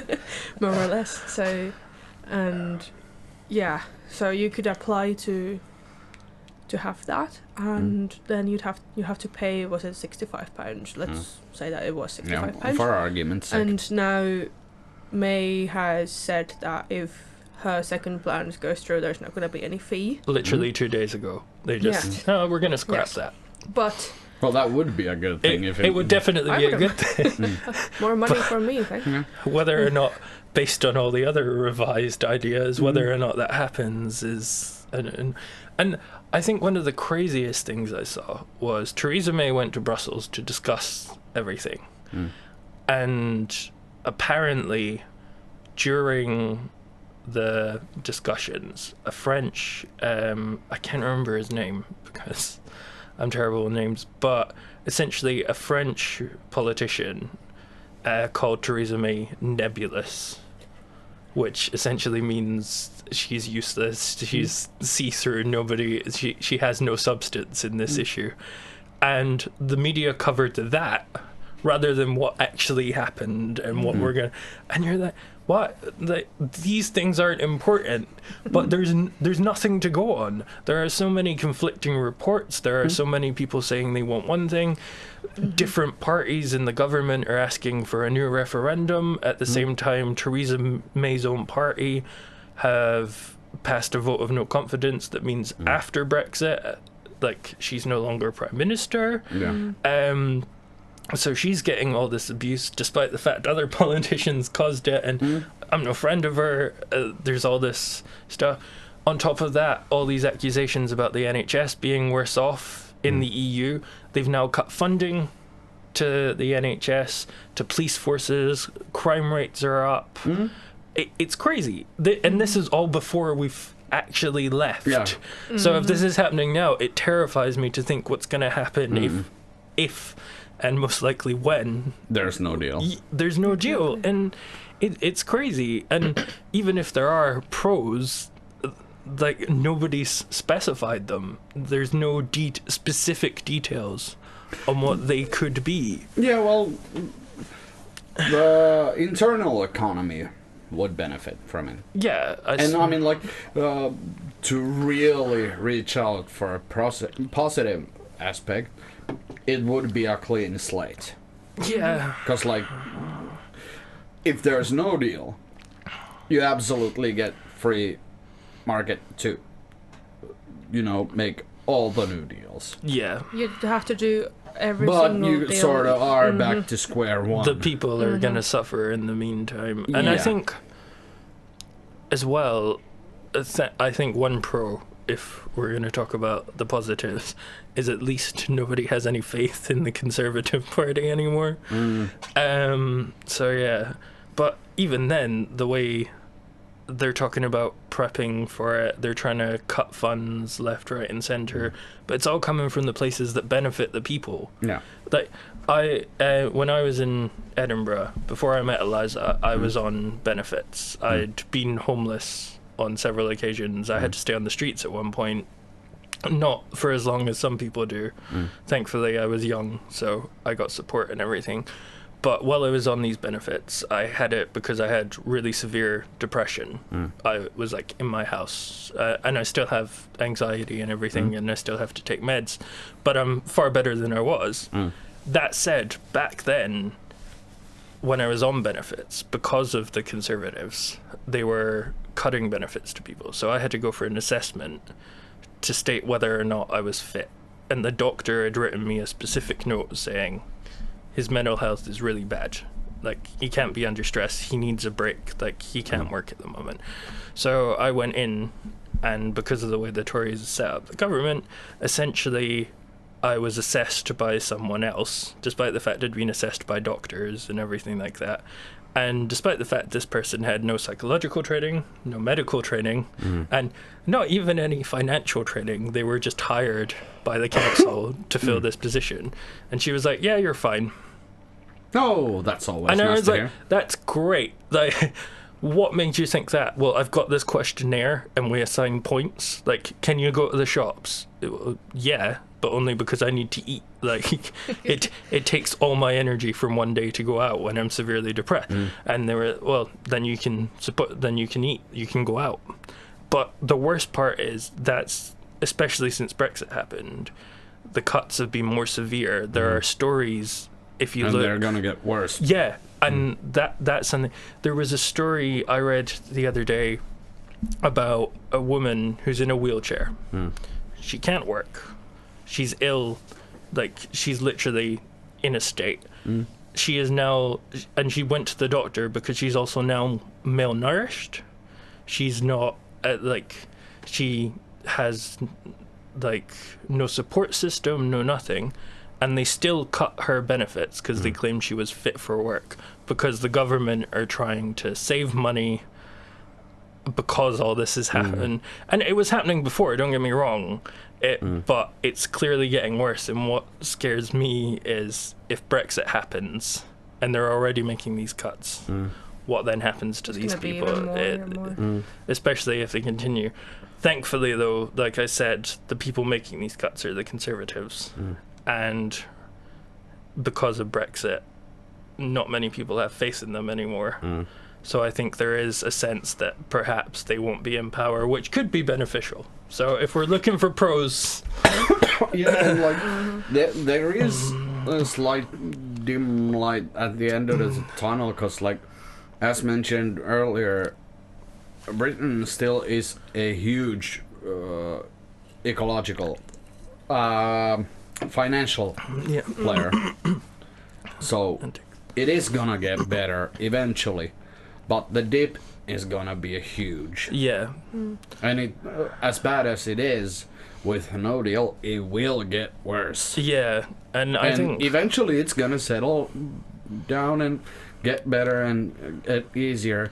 But as you mentioned, like someone in a wheelchair and this presumable you in severe medication and basically bedridden, how are you gonna manage in the meantime? I mean, before Christmas there was a cut because of what was going on in Brexit in the government. There was essentially focus on other things, and they didn't focus on specific.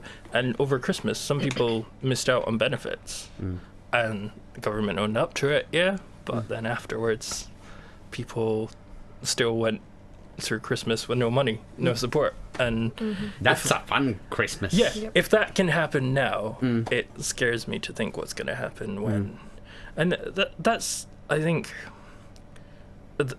that was part of what fueled Brexit as well. All these cuts that were happening to the people, they were broadcast as happening because of immigrants or because the EU were taking funding.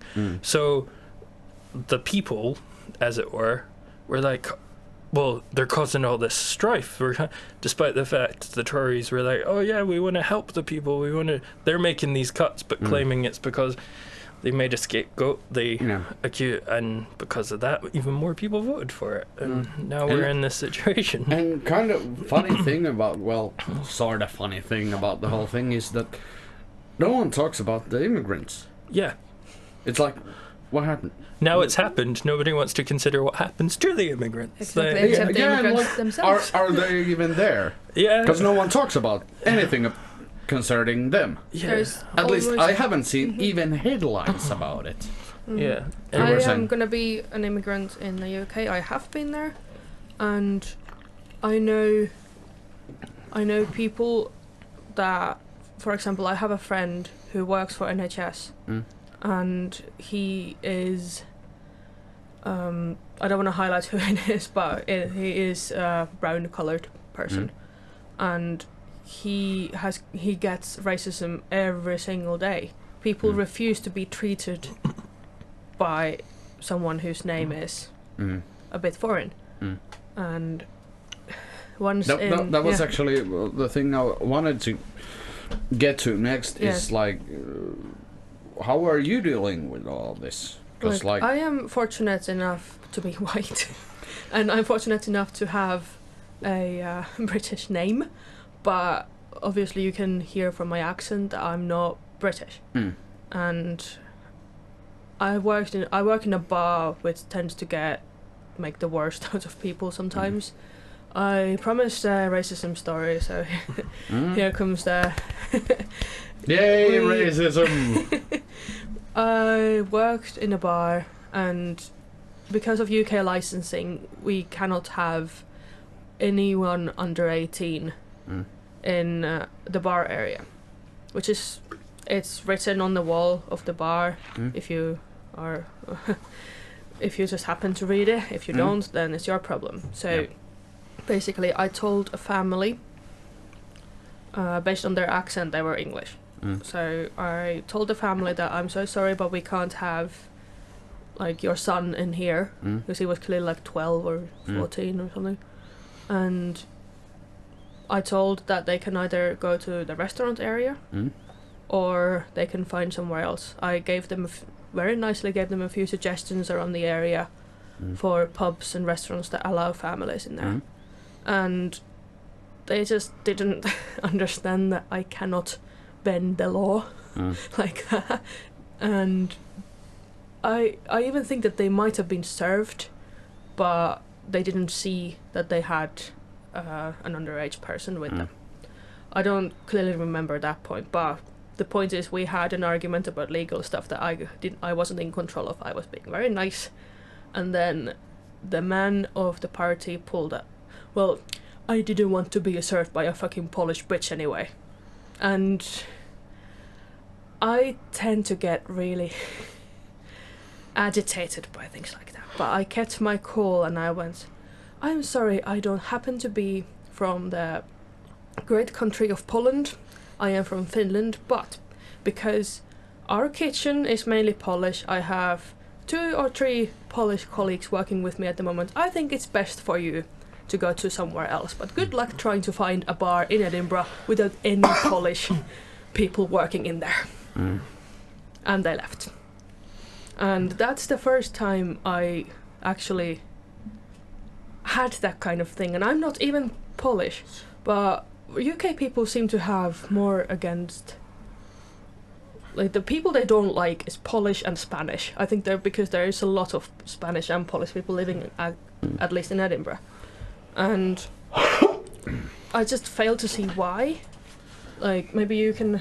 Well, I mean, from my point of view, there's always been an element of underlying racism, which is always, like, as a kid, it disturbed me. I never understood why it was a thing. But, like, for instance, and again, I'm only repeating this isn't my beliefs or anything like that, but in Scotland, a regular term for a Chinese place, like if you wanted to get dinner or something like that, was a chinky, which is 100% racist. Okay? It's they used it as a stereotypical way to refer to a whole group of people. And yet there was this casual element of racism, and yet they were still going there. And they just are. And I've questioned people about it in the past. I've said, why call it that? Why not just say, we'll get Chinese? Yeah. And it's like, well, it doesn't matter. You're not Chinese. And it's like, it doesn't matter if I am. They're still human beings. And it's this weird element of underlying racism. And the craziest part of the whole thing to me has always been how all the xenophobia and racism has come out. People have become more open about it, which is horrible. But while being so openly racist in many instances, they're still happy to go to a kebab house for dinner. They're still happy to go to, like in Edinburgh, there are a lot of corner stores owned by immigrants or people who are only like second generation British, Iraqi, Pakistani, those kind of people. And they own a lot of the corner shops. And people will talk about them in a derogatory manner, but they're more than happy to go and buy their cigarettes from there. Yeah. And it just, I don't understand it. It's the double standard. Yeah, it's the double standard. And like Eliza was saying, it's again weird cultures to have it against, given they're predominantly white in a lot of instances. But Spain and Poland have become a kind of element for that too. And don't get me wrong, not everyone is like that. I think most of the people in the country are lovely. I don't, like, not everyone is like that, but at the same time, it happens far more than it should. And Brexit has made it far more prominent, made people far more vocal about their beliefs. And I don't understand it. But the government play on it. They're like, oh, the immigrants are coming in, or we're going to do this. And at the same time, after accusing these people of stealing jobs, which is ridiculous. I mean... Khalid, the neurosurgeon, didn't take Chav Gary's job. And as I said on the way here, if there's a line to apply for jobs that start 5 a.m. making pizzas, or cleaning like office buildings, I want to see those white guys standing on the line to apply for those jobs. Exactly. And I think same in hospitality. We do have a lot of Scottish and English people in our bar, but it's quite prominent that in hospitality you see more people from other countries than UK, and people kind of gotten used to it. But some people get butthurt or it's use it when they don't get their way. That's actually funny. I think I've told the thing on the podcast before, but as I've said for years, it's like funny when you stare at the map, on the European map. You get the Scots, who like everyone. They're jolly and like everyone, especially if they're hammered. And they're welcoming and whatnot. And then you get a bit downwards, you get to England, who like the English folk. And that's about it. And then you drop on the other side of the channel, and you get the French, who don't even like the French. Yeah, no. And it kind of sits pretty well over here, because like the English tend to like English people. I mean, there is an element, I don't want to say of superiority, because we don't live in the Stone Age anymore. Like, we're all the same. At the same time, because of the population differences, there is definitely more influence from England to the other countries, Wales, Northern Ireland, Scotland. And like there are weird prejudices that still don't make any, like, this is my point of view, like I said, they don't make sense to me. Maybe they make sense to other people, and if that's fine, please, if anyone here is English or Scottish and is listening, please get in touch, tell me why you feel this way, or come to the podcast and explain it on air. But yeah, like I've been to England before, visiting friends or family and stuff. I've gone to a shop with a Scottish £20 note and they've turned it away. And I'm like, why? It's still money. And it's like, we don't accept that. Why not? It's still money. You still use it. And there's this weird prejudice that, don't get me wrong, that's very rare, but it has happened on several occasions to me. That's almost funny. Yeah, it's absurd. And the whole... I am a liberal, I don't hide that, but definitely I don't understand the prejudices. I can understand where they've come from, and I know the government's been playing on the fear of it and everything like that. But even then, the fact it's becoming more prominent is just terrifying. There's no need to separate people like that. And a lot of the time as well, the people that come to our country are a lot of the time asylum seekers, people who are running away because if they don't, they're gonna be killed. Yeah. Like, it's not like they were like, oh, I'm going on holiday, oh, I'm gonna stay here. It's like me. no. It's like, Yeah, no. exactly. I You're stole the a problem. man. I stole a job. Yeah. Yeah. You're actually the problem here. Yeah. I am. Stop stealing our jobs. No, like, yeah, it just... And our fine young men. Exactly. It just... Yeah, it's absurd to me. That Yeah, I mean, I get it. I'm right wing leaning, and I still don't get it. Yeah, I don't understand the discrimination or it's elements just of it. Weird. Yeah. I'm kind of like, I am quite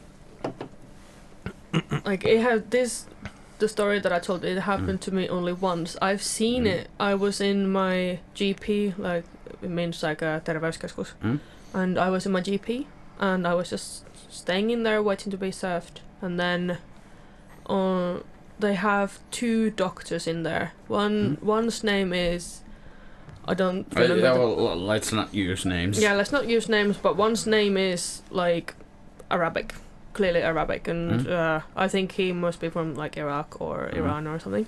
And then there is another one whose name, let's say it's Smith, and I know that the Smith is Polish with just English name, and there was only one doctor at the time, and that was the Middle Eastern one, and one lady got very, very angry because she wanted to be served. She don't want to be served by a terrorist. But did she actually use the term? Yes. Yay, racism! Yes, she did, and then she stormed out because she couldn't be served by Smith. Little that she knew that Smith is actually Polish. I've there seen, you go. Growing up, when I was younger, I came from a relatively rough area of Edinburgh, so I saw, let's say, the rougher side of humanity. And then when I was homeless, again, I saw elements of that. But I've also grown up in a relatively middle-class area, in the borders and stuff like that. And even through all of that, I've seen racism, I've seen prejudice and stuff like that. But since Brexit has occurred, I've seen it far more. Like, when I moved into my apartment in Edinburgh for the first time, I went to the shop that we have Lidl there too, and I went to the Lidl and I was standing in the queue, and there was an Indian woman on the till, and she was talking to another Indian woman in Hindi, and I was like, okay, that's fine. And then one woman stepped out of the queue and was like, if you're in Scotland, then speak Scottish. And you're like, Speak Gaelic. yeah, it's like, one, Scottish isn't a thing, it's just an interpretation of English. If you want to speak Gaelic, go ahead, but I very much doubt you can speak Gaelic yourself. Secondly, nobody stood up and, like, nobody was with her. Nobody was agreeing with her. They all looked at her. And I stood up and went, if you've got an issue with it, nobody else here does. If you've got an issue, leave. And she stood up in the huff and walked out. Yep. Since Brexit's happened, I've seen a similar thing happen in 3 separate supermarkets. And on those occasions, people have stood up for the person saying that. There was since Brexit, and that's what worries me, the fact that it's far more vocal now. And that was once. I stayed in the apartment for about 8 years. Saw that once. Brexit happened, I saw it 3 times within about 4 months. There was some meme going on in social media. If I remember correctly, there was 2 people speaking a weird language in Wales.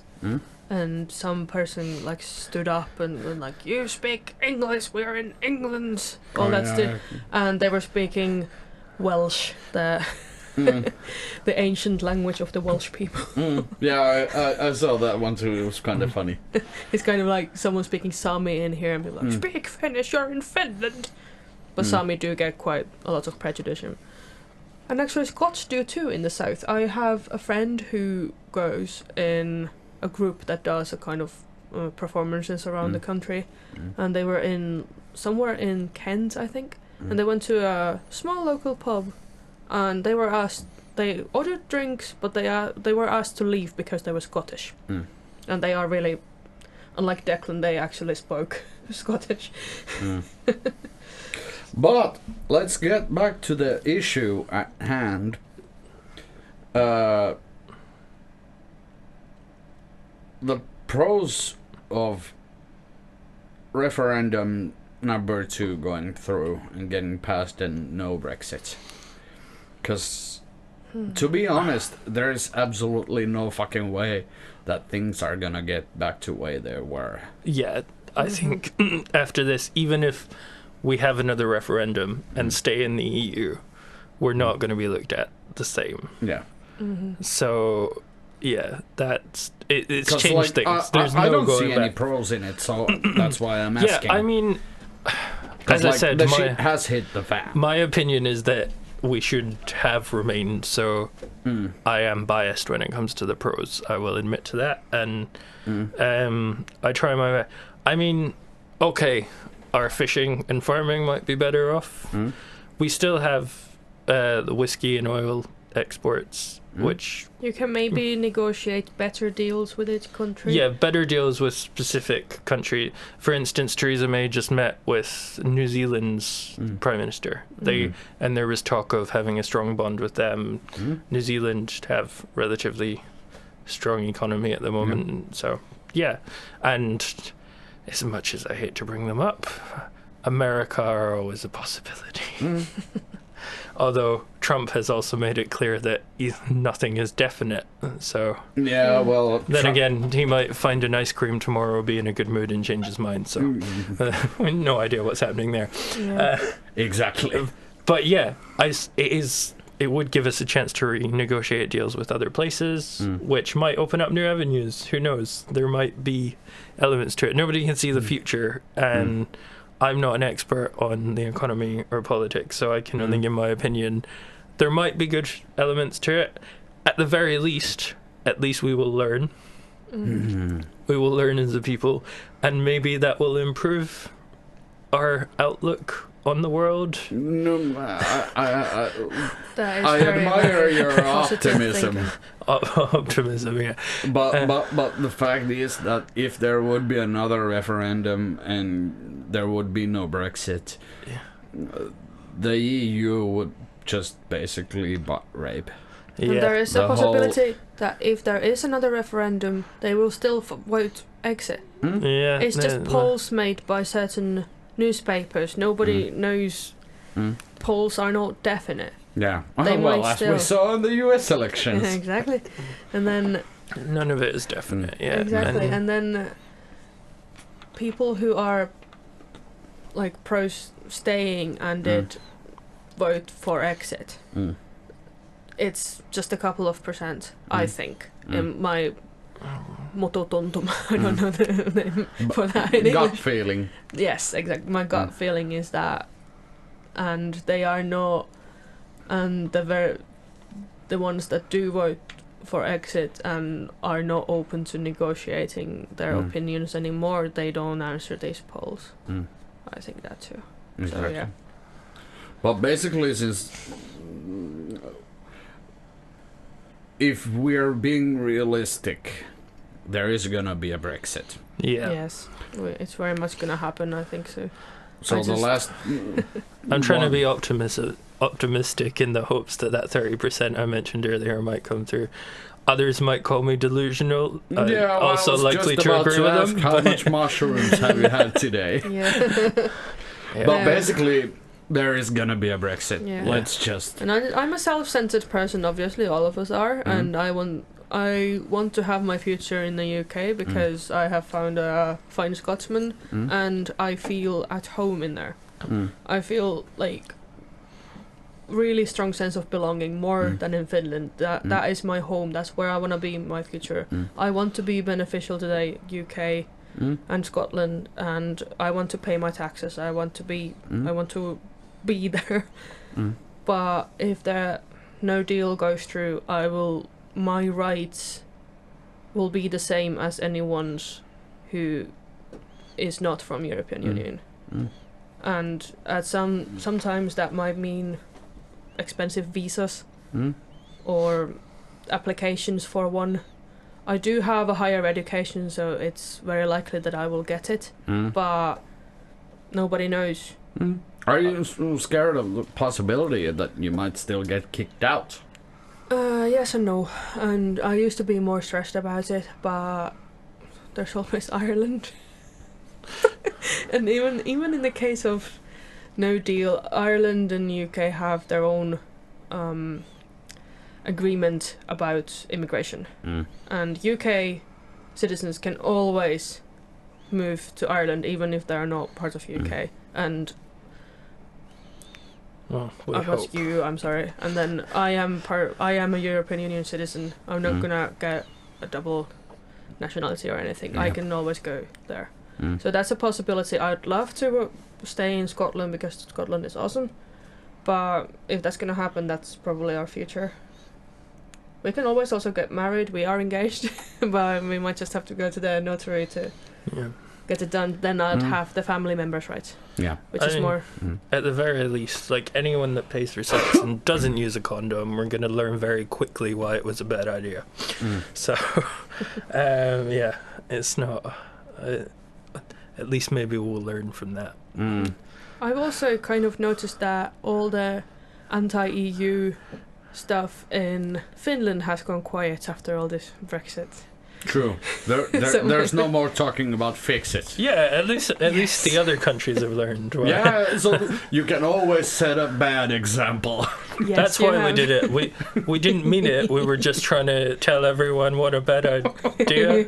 Yeah, okay, even I don't believe that. But no one's useless. EU is gonna have some weird statements about copyrights that I don't quite agree on their own, and then I suppose we get away from art. Maybe then you get away from all that, but then you can probably make your own. I don't know. But what sort of deal are you hoping for? I'm just hoping that we can feed ourselves, go to the doctor without. I mean, there was talk of the government having say over who gets medication, which absolutely terrifies me. That's always a good idea. That's like V for Vendetta levels of control, and that terrifies me. If it goes that bad, then we're in trouble. Like people are already talking about having to ration their insulin and stuff like that in case it goes ahead, because then they might not be able to get prescriptions. And again, I'm not going to say the media portrays it this way. So obviously there are biases on both sides. The right-wing media says one thing, left-wing media says other thing. So you can't account for it all being completely true. And everyone just wants clicks. Yeah, there's that issue again, the lack of researching for the information. But that said, if even half the things people are talking about are true, it's gonna be a scary couple of, I want to say months, but let's be honest, it's going to take several years to fix this shit show. Until the UK is steadily back on their feet, it's going to take years. It's gonna. Yeah. I just hope that. I mean, the basic services will run in weeks. Yeah. Because if the shit really hits the fan, it's like then the government has to. Because unless they don't want to, you get V for Vendetta again. Yeah. And bye-bye, Westminster. remember.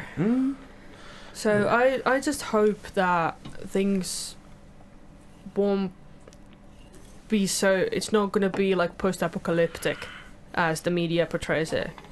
And I hope that somebody will figure out a plan what's gonna happen, and not just climb up to the tree ass front.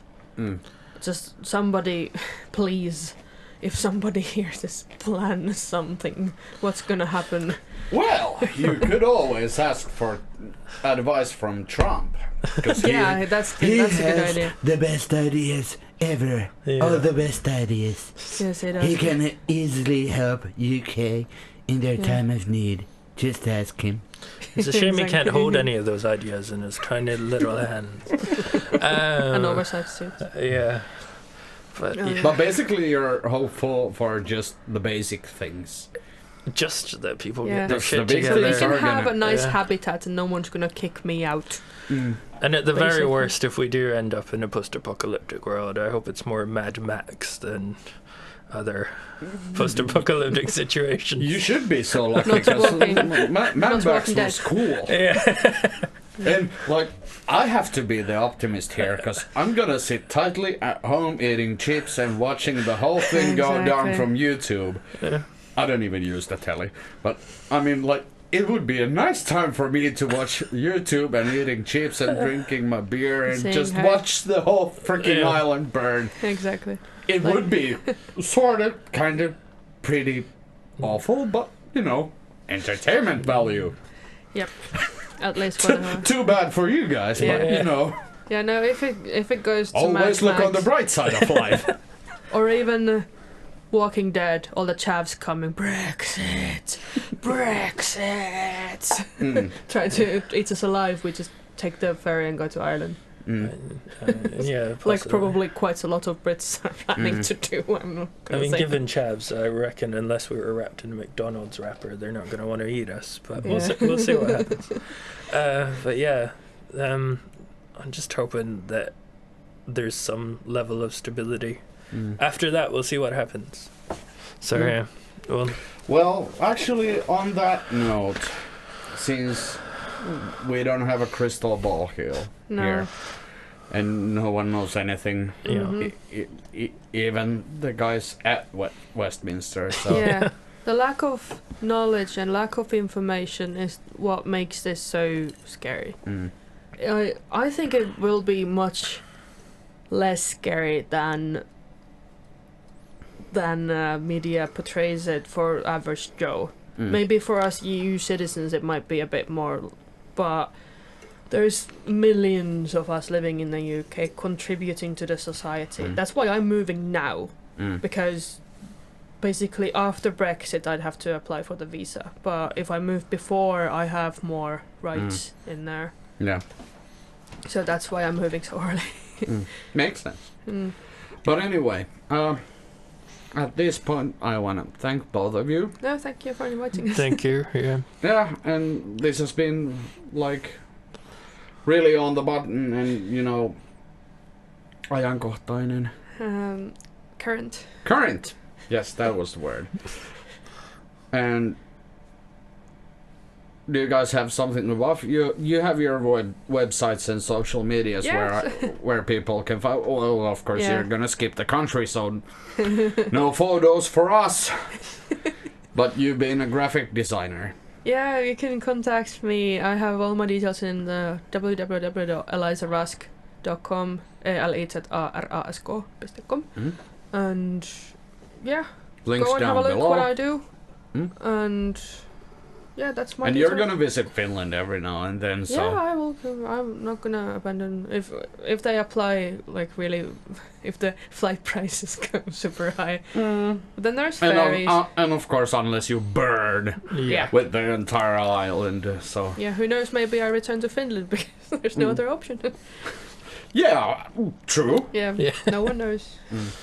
So, do you have anything to buff? I have a Twitter filled with teenage angst and the occasional drunk tweet at what the hell is my Twitter handle. What the hell was I? What the hell was I? See, I can't even remember that. If people follow me, How maybe. could you manage to be without her? Yeah. So in Twitter, what the hell was I is Declan's account. Yeah.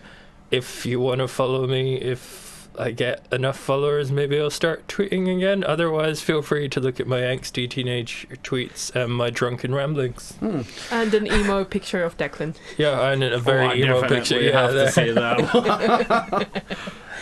Yeah, so hey, this was a blast. thanks for having us. Thank you for having us. Thank you. Ja muiden kanssa palataan myöhemmin. Se oli siinä. Kiitokset kaikille ja seuraavaan kertaan.